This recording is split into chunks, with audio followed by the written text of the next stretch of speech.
Martin Luther কলেজে অধ্যয়নরত মানবিক বিভাগের দ্বিতীয় বর্ষের আমার প্রিয় শিক্ষার্থীবৃন্দ, প্রথমেই তোমাদেরকে আমার শুভেচ্ছা জানাচ্ছি। আজকে আমরা আমাদের ক্লাসের 13তম ক্লাসে আছি। আজকে আমরা যে বিষয় নিয়ে আলোচনা করব সেটা হচ্ছে বাংলাদেশের জনসংখ্যার পরিস্থিতি। আমরা আছি এখন তৃতীয় অধ্যায়ে। তো বাংলাদেশের জনসংখ্যার যে পরিস্থিতি সেটা আমরা সবাই জানি। তো আমাদের বাংলাদেশের যে জনসংখ্যা অত্যন্ত ধারণার থেকে অনেক বেশি। আমরা জানি যে আমাদের দেশের আয়তন খুবই ছোট, কিন্তু এই ছোট দেশে অনেক লোক আমরা বসবাস করি, যার কারণে আমাদের অনেক ধরনের সমস্যা দেখা দিচ্ছে। আমরা অনেক ধরনের চাহিদা সুযোগ সুবিধা থেকে বঞ্চিত হচ্ছি। এইভাবে যদি আমাদের জনসংখ্যা প্রতিনিয়ত বাড়তে থাকে তাহলে আমাদের এই দেশের ভবিষ্যৎ আরো খারাপের দিকে ধাবিত হবে, অথবা আমাদের যে চাহিদাগুলো আছে সেই চাহিদাগুলো আমরা পূরণ করতে পারবো না। তো সেই বিষয়গুলো নিয়ে আজকে আমরা আলোচনা করব। আমরা প্রারম্ভেই দেখবো যে আমাদের বাংলাদেশের জনসংখ্যার বর্তমান কোন অবস্থায় আছে এবং পূর্বে কেমন ছিল। তো আমি বাইরের আলোচনায় বেশি যাব না, আমি এখানে কিছু নোট করেছি। তো এগুলো যদি আমরা একটু দেখি তাহলে দেখতে পাবো যে আমাদের বাংলাদেশের জনসংখ্যার বর্তমান অবস্থা কি, এবং এটা কি আমাদের জন্য কাম্য জনসংখ্যা না এটা আমাদের জন্য একটি সমস্যা। ওই বিষয়গুলো আমরা নিয়ে আজকে আলোচনা করব। তো প্রথমে যদি আমরা বলি যে বাংলাদেশ হচ্ছে পৃথিবীর একটি অন্যতম ঘনবসতিপূর্ণ দেশ। এই দেশের আয়তন হচ্ছে, অর্থাৎ বাংলাদেশের আয়তন হচ্ছে 1,47,570 বর্গ কিলোমিটার। এটা আমরা সবাই জানি। এবং বর্তমান যে জনসংখ্যা সেটা হচ্ছে 16,08,00,000। ঘনত্ব হচ্ছে প্রতি বর্গ কিলোমিটারে 1090 জন। 1951 থেকে 1981 এই 30 বছরে জনসংখ্যা বেড়েছে দ্বিগুণ। 1650 সালে জনসংখ্যা ছিল মাত্র 1 কোটি। 1973 সালে জনসংখ্যা বৃদ্ধির হার ছিল 3%, এবং 2018 সালে জনসংখ্যা বৃদ্ধির হার হচ্ছে 1.37%। অর্থাৎ আমরা যদি বাংলাদেশের 100-200 বছর পূর্বে আমরা ফিরে যাই, তখন দেখতে পাবো যে আমাদের দেশে জনসংখ্যা এত বেশি ছিল না। আমাদের প্রচুর জায়গা ছিল, আমাদের ফসলের অনেক জমি ছিল, অথবা মানুষের এত অভাব ছিল না। সবার ঘরে খাবার ছিল, সবাই অত্যন্ত সুখে আনন্দে পরিবারকে নিয়ে অথবা সবার সাথে মিলেমিশে বসবাস করত। কিন্তু 1971 সালের পরে যখন বাংলাদেশ স্বাধীনতা অর্জন করে, এই স্বাধীনতা অর্জনের পরেই আমাদের জনসংখ্যা বৃদ্ধিটা খুব দ্রুত পরিমাণে বেড়ে যায়, এবং সেই জনসংখ্যা বৃদ্ধির হার এখনো পর্যন্ত বহাল আছে, যা বর্তমানে 1.37।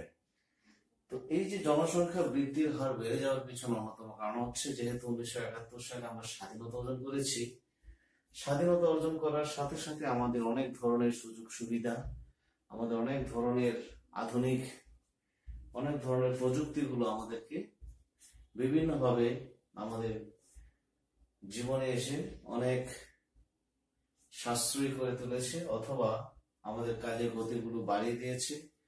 আমাদের বিভিন্নভাবে আমাদের ভিতরে একটা অন্যরকম স্বাধীনতায় জন্ম গ্রহণ করার কারণে আমরা বিভিন্ন ভাবে আমরা এই দেশে অত্যন্ত সুন্দরভাবে বসবাস করতে পারছি। এবং এটার পিছনে অন্যতম কারণ হচ্ছে, আমাদের বাংলাদেশে এখনো বিশ্বাস করে যে জনসংখ্যা অথবা সন্তান জন্মদান দেওয়া এটা একটি ভালো কাজ, অথবা ধর্মীয় দৃষ্টিকোণ থেকে যদি বলি একটি সওয়াবের কাজ।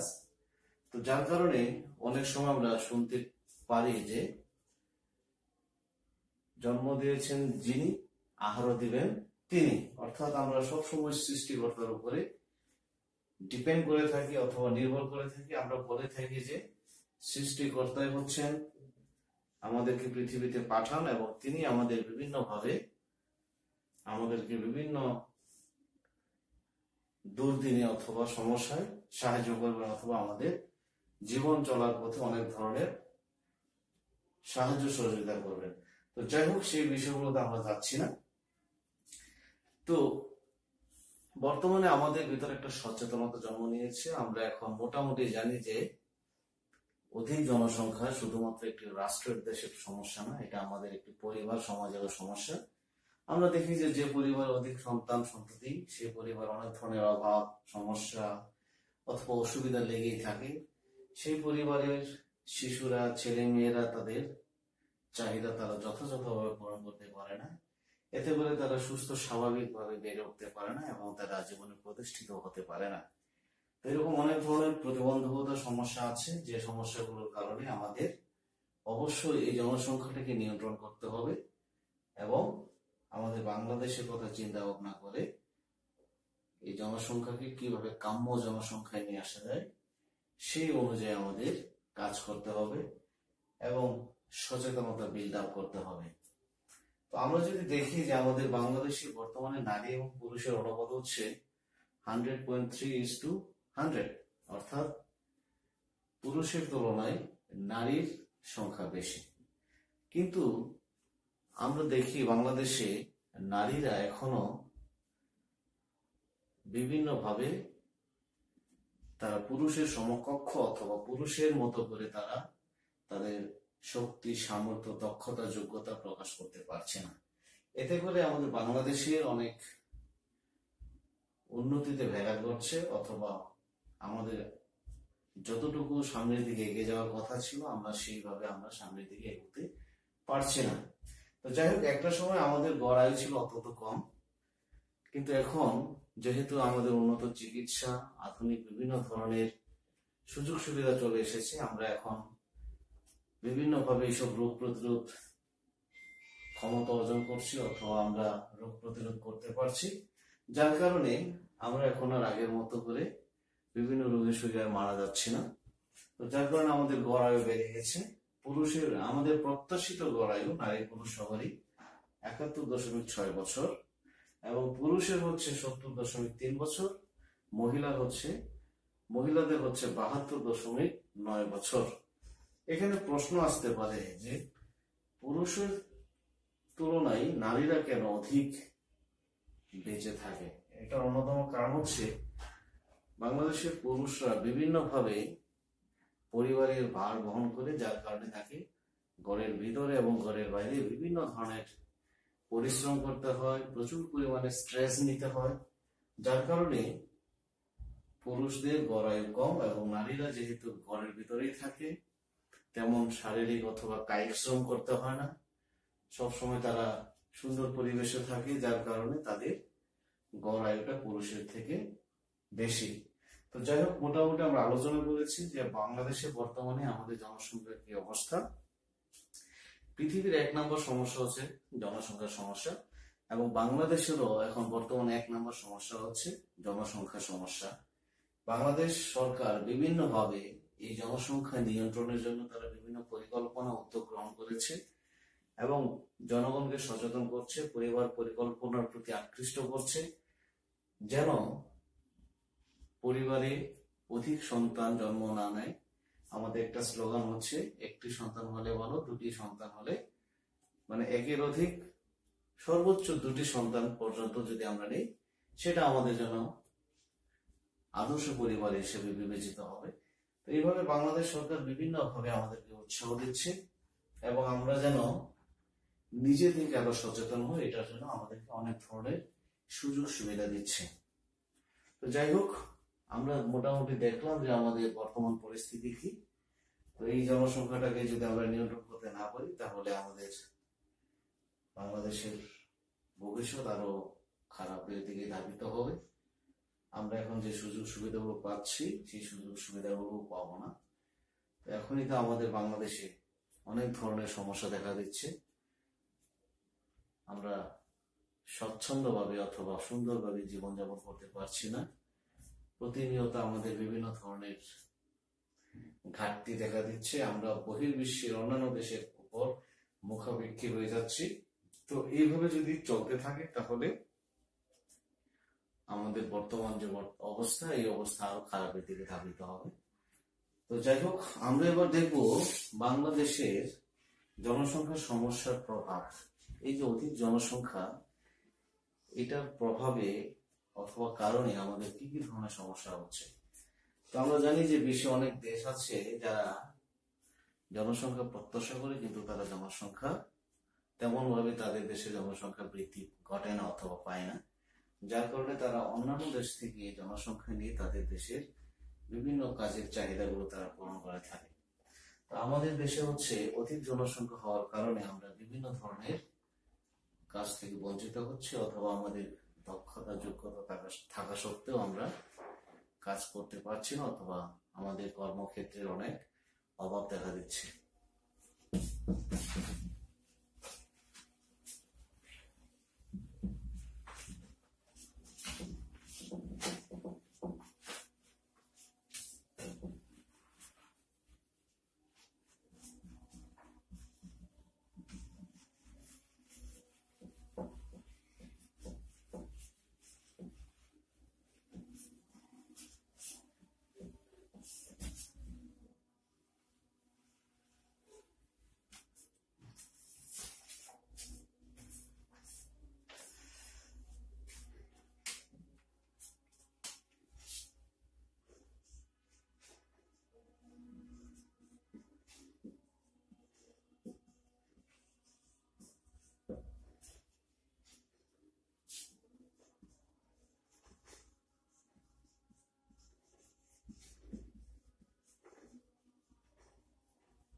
আমরা প্রথমে 4টি পয়েন্ট নিয়ে আলোচনা করছি। মৌলিক চাহিদা পূরণে ব্যর্থতা। আমাদের বাংলাদেশে অনেকের মৌলিক চাহিদা পূরণ করা সম্ভব হচ্ছে না, যেহেতু তাদের অনেকের আয় উপার্জন নেই, অথবা পরিবারের যে উপার্জনটা হয় সেটা দিয়ে সবার চাহিদা পূরণ করা সম্ভব হচ্ছে না, যার কারণে বাংলাদেশের অধিকাংশ মানুষ বিভিন্ন চাহিদা থেকে বঞ্চিত হচ্ছে। পারিবারিক ভাঙন ও বিশৃঙ্খলার সৃষ্টি। অধিক জনসংখ্যা অথবা একটি পরিবারে বেশি সন্তান হলে পরিবারে সবসময় অশান্তি, বিশৃঙ্খলা, ঝগড়াঝাটি, মারামারি লেগে থাকে, যার কারণে অনেক সময় দেখা যায় বাংলাদেশে পারিবারিক অনেক ভাঙন এবং অনেক ধরনের বিশৃঙ্খলা। এই সমস্ত কারণের জন্য জনসংখ্যার যে একটি ঘনত্ব অথবা জনসংখ্যার বৃদ্ধির হার, এটা অন্যতম বিষয়। সামাজিক বিশৃঙ্খলা। আমাদের সমাজগুলোতে অনেক ধরনের বিশৃঙ্খলা দেখা দিচ্ছে, যেহেতু সমাজে অধিক মানুষ বসবাস করে, সমাজের সকল মানুষ তার চাহিদা যথাযথভাবে পূরণ করতে পারে না, যার ফলে সমাজের ভিতর অনেক ধরনের সমস্যা, অরাজকতা, নৈরাজ্যতা অথবা বিশৃঙ্খলা দেখা দেয়। সামান্য বিষয়গুলো নিয়েও সমাজের মানুষের মধ্যে অনেক ধরনের রেষারেষি, দলাদলি, মারামারি অথবা আরো অনেক খারাপ পরিবেশ পরিস্থিতি সৃষ্টি হয়ে থাকে। অর্থনৈতিক অনগ্রসরতা। আমাদের বাংলাদেশের যে অর্থনীতি, এই অর্থনীতি আরো দ্রুত পরিমাণে সামনের দিকে এগিয়ে যাওয়ার কথা ছিল, কিন্তু অধিক জনসংখ্যা হওয়ার কারণে বর্তমানে সরকারকে বিভিন্নভাবে এই জনসংখ্যাকে সহায়তা প্রদান করতে হয়, অথবা উন্নতির অথবা ডেভেলপমেন্টের যে বরাদ্দগুলো খাতগুলো, সেই খাতগুলোতে যথার্থ পরিমাণে কাজ করতে না পেরে বিভিন্নভাবে এই জনগণের জন্য বিভিন্ন ধরনের সুযোগ সুবিধা প্রদান করতে হয় সরকারকে, যার কারণে আমরা অর্থনৈতিকভাবে সামনের দিকে এগোতে পারছি না। তো এছাড়া আরো অনেক ধরনের পয়েন্ট আছে অথবা কারণ আছে, আমরা একটু দেখি।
পরিবেশের ভারসাম্য নষ্ট, অধিক জনসংখ্যা হওয়ার কারণে আমাদের পরিবেশ তার ভারসাম্য হারিয়ে ফেলছে।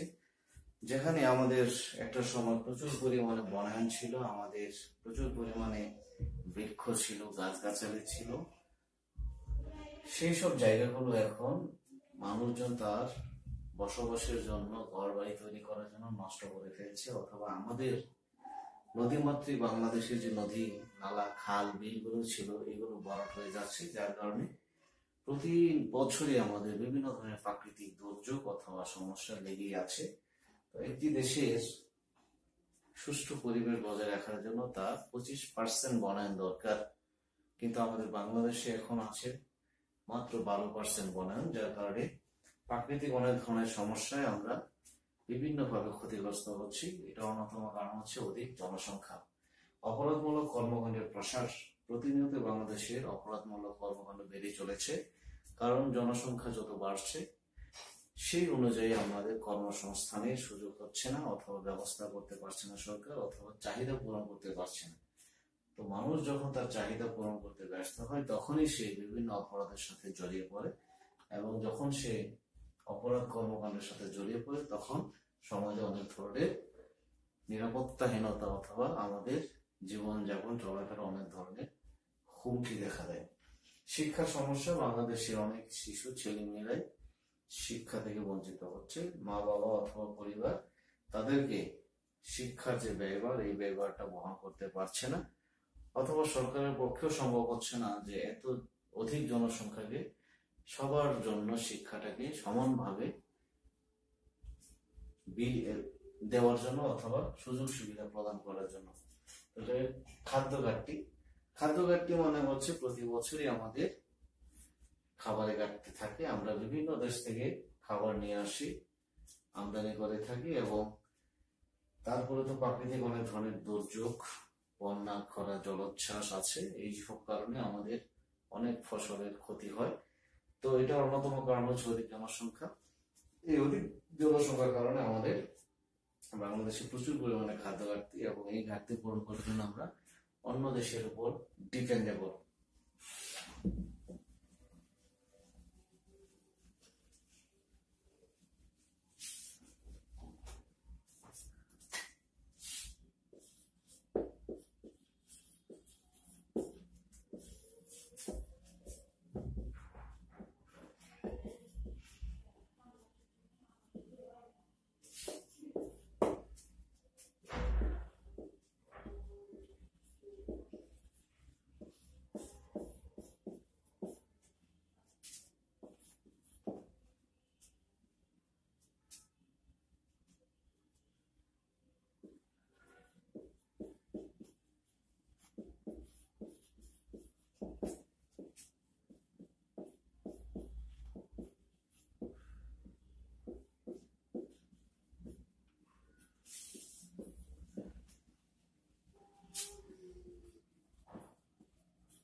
গৃহ বস্তির সমস্যা, আমাদের প্রচুর পরিমাণে গৃহ সমস্যা আছে। গৃহহীন মানুষ বিভিন্নভাবে অমানবিক জীবনযাপন করছে এবং এসব মানুষ শহরে গিয়ে তারা বিভিন্ন বস্তিগুলোতে বসবাস করছে এবং এইসব বস্তিগুলোতে নানা ধরনের সমস্যা লেগে আছে। বস্ত্র ঘাটতি, আমাদের বাংলাদেশের অধিকাংশ মানুষ বস্ত্রের জন্য বিভিন্নভাবে রোগে সুখে আক্রান্ত হয়, সমস্যায় পড়ে। তো তাদের পক্ষে সম্ভব হয় না তাদের এইসব পোশাকের যে চাহিদা, বস্ত্রের যে চাহিদা, সেই চাহিদা পূরণ করে। যেমন এখন বর্তমানে শীতকাল আসছে, এই শীতকালে অনেকেই বস্ত্রের অভাবে অথবা কাপড়ের অভাবে অনেক মানবেতর জীবনযাপন করবে এবং তাদের বিভিন্ন ধরনের রোগ শোক হওয়ার একটি সম্ভাবনা থাকে। ভূমির উপর অতিরিক্ত চাপ, জনসংখ্যা অধিক হওয়ার কারণে আমাদের ভূমির উপর চাপটা বেশি বেড়ে যাচ্ছে। আমরা অনেক বড় বড় অট্টালিকা তৈরি করছি, আমরা অনেক জলাশয়, জলাধার অথবা নদী নালা, খাল বিল এগুলো ভরাট করে ফেলার কারণে আমাদের পানির যে প্রবাহ, এই প্রবাহটা বন্ধ হয়ে যাচ্ছে।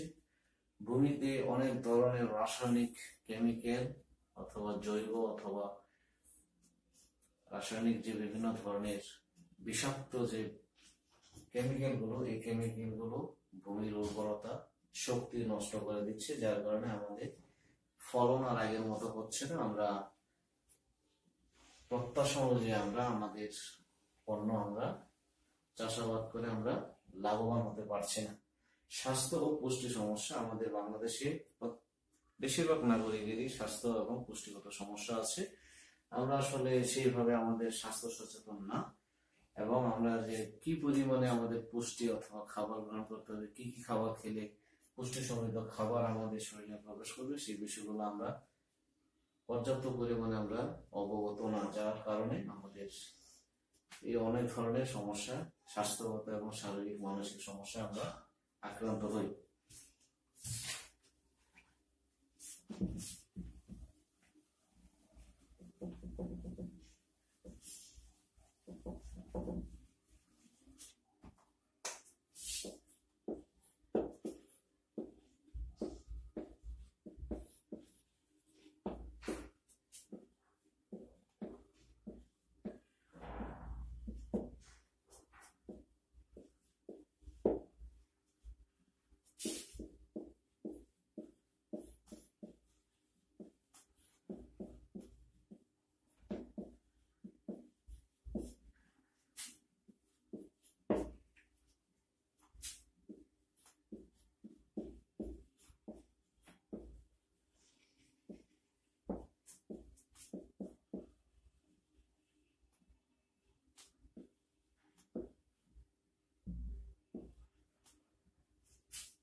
উন্নয়নের অন্তরায়, অধিক জনসংখ্যা একটি দেশের উন্নয়নের অন্তরায়।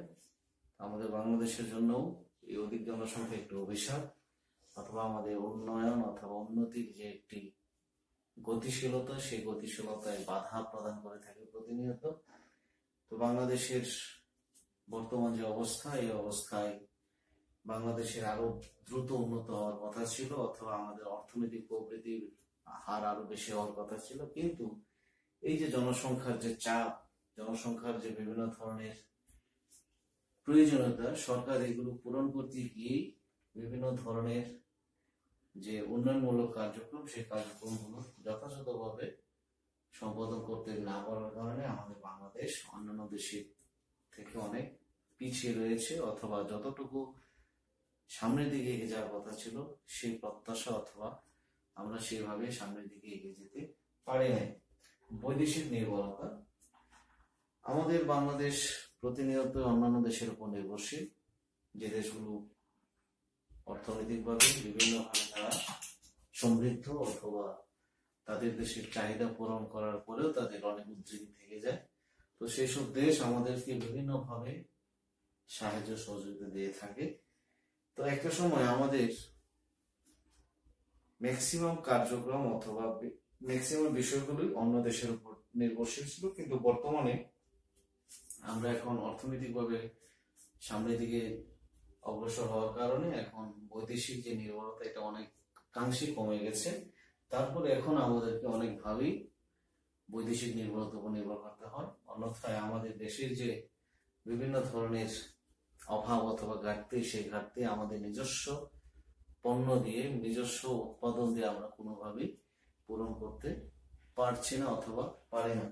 জীবনযাত্রার মান নিম্ন, অধিক জনসংখ্যা হওয়ার কারণে আমাদের বাংলাদেশে অধিকাংশ মানুষের পরিবারের জীবনযাত্রার মান নিম্ন। তো যেহেতু এক একটি পরিবারে 4 জন 5 জন 6 জন এমনকি 10 জন 12 জন করেও সন্তানাদি থাকে, তো এইসব সকল সদস্যকে যথাযথভাবে তার চাহিদা পূরণ করতে গিয়ে দেখা যায় যে কারো চাহিদাই সুন্দরভাবে পূরণ হয় না। আবার অপরদিকে যে পরিবারে 1 জন কিংবা 2 জন সন্তানাদি, সেই পরিবার খুব সুন্দরভাবে তার চাহিদা সে পূরণ করতে পারে। তো এই যে আমাদের বাংলাদেশে আমরা দেখি যে প্রতিটি পরিবারে অধিক জনসংখ্যা হওয়ার কারণে আমাদের জীবনযাত্রার মান অত্যন্ত নিম্ন, অথবা আমরা সেইভাবে জীবনযাপন করতে পারি না যেভাবে সুন্দরভাবে জীবনযাপন করতে গেলে আমাদের অনেক ধরনের বিষয় লাগে, অথবা অর্থনৈতিক যে একটা স্বাবলম্বিতা, সেই স্বাবলম্বিতা সক্ষমতা আমাদের নেই। অবকাঠামোর উপর চাপ, আমাদের বাংলাদেশের যে অবকাঠামো, এই অবকাঠামোগুলো অধিক জনসংখ্যার কারণে বিভিন্নভাবে এটা নষ্ট হয়ে যায়, অথবা অধিক চাপ সহ্য করতে না পারার কারণে প্রতি বছর এইসব অবকাঠামোগুলো আমাদের তৈরি করতে হয়। এতে করে আমাদের সরকারের অথবা আমাদের অনেক অর্থনৈতিক অপচয় হয়, অর্থের অপচয় হয়। তো এই যে অবকাঠামো, এই অবকাঠামোটা আমরা দেখি যে জনসংখ্যার ঘনত্ব যত বাড়বে আমাদের অবকাঠামোর উপরে চাপটা বেশি পড়বে, এবং এটার পিছনে আমাদের ব্যয়ভারটা আরো বেশি বহন করতে হবে। তো এই ছিল আজকে আমাদের আলোচনার বিষয়, বাংলাদেশের জনসংখ্যা সমস্যার যে প্রভাব। তো আমরা জানি যে বাংলাদেশ আজকে থেকে যদি আমরা 40 বছর অথবা 50 বছর পূর্বে ফিরে যাই, তাহলে দেখতে পাবো বাংলাদেশে কারো ঘরেই কোনো অভাব ছিল না। ফসল ভরা ধান, পুকুর ভরা মাছ, গোয়াল ভরা গরু ছিল। সবাই সুখে স্বাচ্ছন্দ্যে জীবনযাপন করত। কারোর সাথে কারো কোনো রেষারেষি, ঝগড়াঝাটি, মারামারি তেমন ছিল না, কারণ কারো পরিবারেই তেমন অভাব ছিল না। কিন্তু জনসংখ্যা যত বাড়ছে আমাদের চাহিদাও তত বাড়ছে, এবং এই চাহিদা পূরণ করতে গিয়ে আমরা বিভিন্ন অবৈধ বৈধ পন্থা অবলম্বন করছি, এবং এটা করতে গিয়ে আমরা বিভিন্ন ধরনের খারাপ কাজের সাথে জড়িয়ে পড়ছি, যার কারণে আমাদের ঘুষ, দুর্নীতি, স্বজনপ্রীতি অথবা ক্ষমতার যে একটি অপব্যবহার, সেই অপব্যবহার করে আমরা আমাদের চাহিদা পূরণ করার চেষ্টা করছি। এতে করে সমাজে যে একটা সুন্দর পরিবেশ, সেটা প্রতিনিয়ত নষ্ট হয়ে যাচ্ছে, অথবা নিরাপত্তাহীনতায় এই দেশের মানুষ প্রতিনিয়ত ভুগছে। তো এই বিষয়গুলো আমাদের অবশ্যই খুব ভালোভাবে চিন্তা করতে হবে। আমাদের পারিপার্শ্বিক অথবা আমাদের সমাজে যারা অধিক সন্তান অথবা অধিক জনসংখ্যা প্রত্যাশী, তাদেরকে আমাদের বোঝাতে হবে, তাদের পরিবার পরিকল্পনার প্রতি আকৃষ্ট করতে হবে, এবং অধিক সন্তানের অথবা অধিক জনসংখ্যার যে কুফলতা অথবা সমস্যা, সেই সমস্যাগুলো তাদেরকে আমাদের খুব সুন্দরভাবে তুলে ধরতে হবে। তাহলে আমাদের এই জনসংখ্যা নিয়ন্ত্রণ করাটা সম্ভব হবে, এবং আমাদের বিভিন্ন ধরনের চাহিদা পূরণ করা সম্ভব হবে। তো আজকে এই পর্যন্তই। তোমরা সবাই ভালো থেকো। আগামী ক্লাসে আবার নতুন কোনো একটি টপিক নিয়ে আলোচনা করবো। তো আমরা বিশ্বাস করি তোমরা আমাদের এই ক্লাসগুলো খুব মনোযোগের সাথে দেখছো এবং নোট করছো। পরবর্তী ক্লাসের আবার তোমাদের সাথে দেখা হবে। সেই পর্যন্ত তোমাদের সবার সুস্বাস্থ্য এবং মঙ্গল কামনা করছি। সবাই ভালো থেকো।